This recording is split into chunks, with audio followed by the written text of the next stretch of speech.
Hello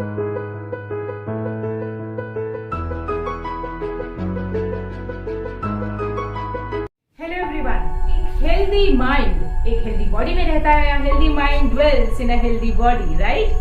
तो इसके लिए ये बहुत जरूरी है कि हम अपनी हेल्थ का ध्यान रखें, क्योंकि अगर हम हेल्दी हैं तो ही हम अपनी लाइफ को एंजॉय कर पाएंगे। अगर हम हेल्दी हैं तो ही हम अपने गोल्स को अचीव कर पाएंगे और अपनी लाइफ में पूरी तरह से अपना 100% कर पाएंगे। तो आज मैं आपको कुछ टिप्स एंड टेक्निक्स शेयर करने जा रही हूँ जो कि आपको हेल्दी रहने में हेल्प कर सकती हैं। हमारी हेल्थ को अफेक्ट करने वाले कई रीजंस होते हैं, जैसे कि हमारी लाइफस्टाइल, जो डाइट होता है, जिस तरीके का खाना हम खाते हैं, हम एक्सरसाइज करते हैं या नहीं, क्या हम इतने बिजी हैं कि अपने लिए हम थोड़ा भी टाइम नहीं निकालते।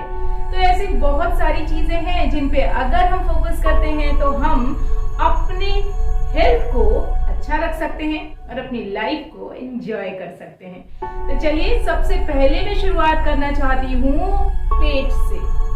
अगर हमारा पेट हेल्दी है तो हम खुश रहते हैं, क्योंकि अगर पेट में जरा भी प्रॉब्लम है तो डिस्कम्फर्ट होना एकदम लाजमी है। जो पेट से रिलेटेड प्रॉब्लम है वो है कॉन्स्टिपेशन और डायरिया।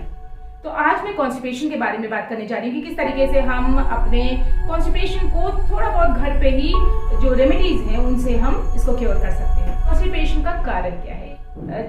जब फाइबर इनसफिशिएंट होता है या फिर हम वाटर इनटेक इनसफिशिएंट लेते हैं, पर्याप्त मात्रा में पानी नहीं पीते, हमारा मूवमेंट कम होता है, हमें कॉन्स्टिपेशन का प्रॉब्लम होता है। इसके और भी कई कारण हो सकते हैं, स्पाइसी फूड वगैरह भी इसका एक कारण हो सकता है। तो कैसे हम अपने कॉन्स्टिपेशन को क्योर कर सकते हैं? तो सबसे इंपॉर्टेंट चीज ये ध्यान रखनी है कि हमको ठंडा खाना नहीं खाना है, हमको वार्म फूड खाना है। कोल्ड ड्रिंक्स हमें अवॉइड करनी है। कि अगर आप खाने के बाद, रात के खाने के बाद एक ग्लास दूध में वो वार्म हो, गर्म हो, और उसमें 1-2 चम्मच अगर आप देशी घी डालकर उसे पीते हैं, जो कॉन्स्टिपेशन का प्रॉब्लम है वो उससे आप इससे छुटकारा पा सकते हैं। त्रिफला बहुत अच्छी चीज है। त्रिफला में आंवला, हर और बहर का ये मिक्सचर होता है। 1 कप गर्म पानी में अगर आप 1-1.5 चम्मच त्रिफला का मिला के उसे पीते हैं तो आपका जो कॉन्स्टिपेशन है वो क्योर हो सकता है, आपका पेट अच्छा रहता है, आपका स्टूल अच्छे से पास हो सकता है। लेकिन त्रिफला के बारे में बस ये ध्यान रखना है कि जो प्रेग्नेंट लेडीज हैं उन्हें इसको अवॉइड करना चाहिए, क्योंकि ये बच्चों को हाइपर एक्टिव बना देता है। आप अपने मील्स के बीच में 2 एकदम पके हुए केले खा सकते हैं, वो भी बहुत अच्छा है। हालांकि वो ऐसा भी मानते हैं कि केला हमारे स्टूल को बांधता है। जब आपको कॉन्स्टिपेशन हो तो आप केला, पका हुआ केला आप खा सकते हैं 2 मील्स के बीच में, खाने के साथ बिल्कुल भी ना खाएं। तो ये भी आपको काफी हद तक हेल्प करेगा। पानी बराबर पीते रहे, मूवमेंट आपका बराबर होता रहे, स्पाइसी खाना बहुत ज्यादा ना खाएं। तो ये सारी चीजें आपको हेल्प करेंगी अपने कॉन्स्टिपेशन को क्योर करने में। 2015 में एक स्टडी हुई जिसके हिसाब से जो पेट का प्रॉब्लम है, जैसे वो कॉन्स्टिपेशन हो या वो डायरिया हो, उसको हम योगा एक्सरसाइज से क्योर कर सकते हैं। तो ऐसे बहुत सारे आसन हैं जो कि हमारे कॉन्स्टिपेशन को ठीक कर सकते हैं। तो उसमें जैसे पवन मुक्त आसन हो गया, मारीच आसन, सुप्त मारीच आसन हो गया, या फिर वज्रासन हो गया। वज्रासन के बारे में शायद मैं पहले भी आपको बता चुकी हूँ कि ये एक ऐसा आसन है जिसको आप खाना खाने के तुरंत बाद कर सकते हैं, क्योंकि ये खाना डाइजेस्ट करने में हमारी हेल्प करता है। लेकिन बाकी की जो आसन है उसमें हमें ये कोशिश करनी कि कम से कम 2-3 घंटे का गैप हो, खाना खाने के तुरंत बाद हमको वो आसन नहीं करने। तो आप स्क्रीन पे जो दिख रहे हैं ये आसन आप प्रैक्टिस कर सकते हैं, ये भी आपको कॉन्स्टिपेशन से निजात दिलाने में काफी हेल्पफुल हो सकती है। अब दूसरी प्रॉब्लम जिसके बारे में मैं बात करने जा रही हूँ वो है एक्ने की। एक्ने, हम सभी परेशान रहते हैं, फेस पे दाने निकल आते हैं और हमको समझ नहीं आता कि क्या वजह है। तो कॉन्स्टिपेशन का जो कारण था वो वात इम्बैलेंस, वायु इम्बैलेंस था।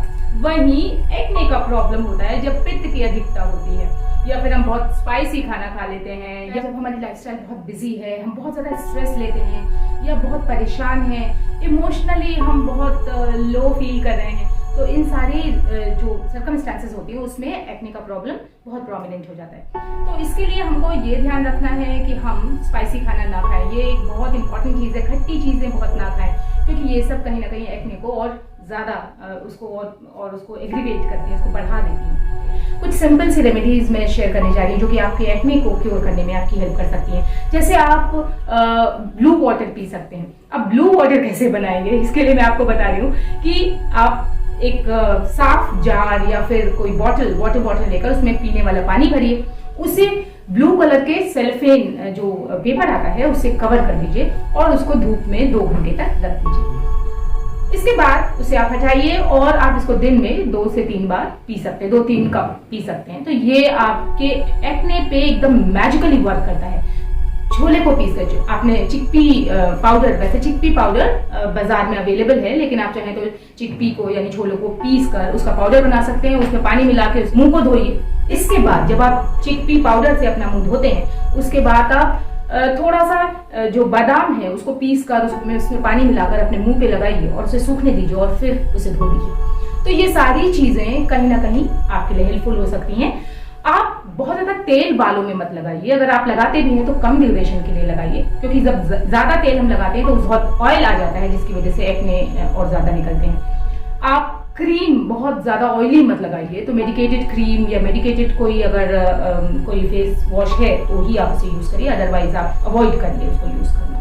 हथेलियों को रब करके ऐसे जब आप इनको रगड़ते हैं तो ये जो वार्म आप फील करते हैं उस वार्मथ को आप अपने फेस पे लगाइए और उसे महसूस करिए। इससे आपका फेस बहुत रिलैक्स फील करेगा। आप अगर नाक ना बंद हो तो आप अपनी दाहिने अंगूठे से अपनी दाहिनी नॉस्ट्रिल बंद करिए और बाएं नॉस्ट्रिल से ही ब्रीद इन करिए और ब्रीद आउट करिए। ऐसा आप 5 से 10 मिनट कर सकते हैं। इससे भी आपको बहुत अच्छा फील आएगा और एक्ने का प्रॉब्लम है इसको ये काफी हद तक कम कर सकता है, क्योंकि ये बहुत ही सूदिंग इफेक्ट रखता है हमारी स्किन पे।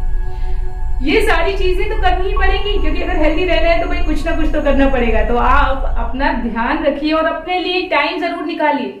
कुछ ऐसी चीजें हैं जिनको अगर आपने ध्यान में रखा तो कॉन्स्टिपेशन और एक्ने दोनों ही प्रॉब्लम इतनी बड़ी नहीं है जितना कि हम उन्हें समझते हैं। बस थोड़ी सी ध्यान देने की बात है।